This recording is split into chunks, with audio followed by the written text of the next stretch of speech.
Welcome to this week's Torah lesson. This week's Torah portion is Parshas Chayei Sarah. The question of the week is, what is real life? So in this week's Torah portion, Parshas Chayei Sarah, as you see, the name of the portion is called Chayei Sarah, which means the life of Sarah. So life of Sarah, you would think, speaks about her life. But nevertheless, you find three profound things in this week's Torah portion which are seemingly the opposite of the life of Sarah. First of all, she's being buried in the Me'arat Machpelah. So that's about death, not about life. Second thing is, we find that Yitzchak gets married and he moves into his own house. So he's leaving his mother's house, the life of his mother. And the third is, Abraham remarries. And if Abraham's remarrying, so what does that do with the life of Sarah?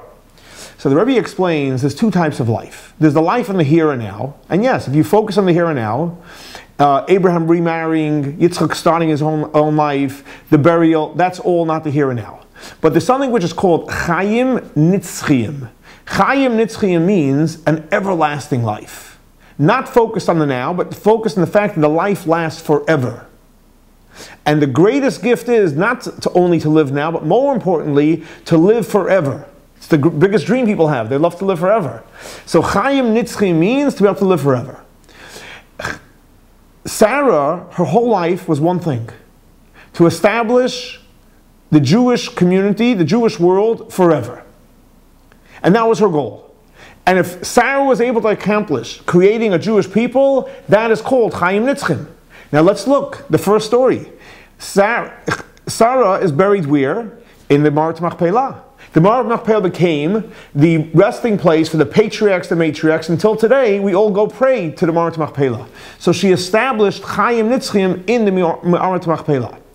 Yitzchak and Rivka get married. That is the future of the Jewish people. If they wouldn't have got married, Yitzchak wouldn't have got married, and he would have lived a single life, where would there be everlasting life? Chayim Nitzchim.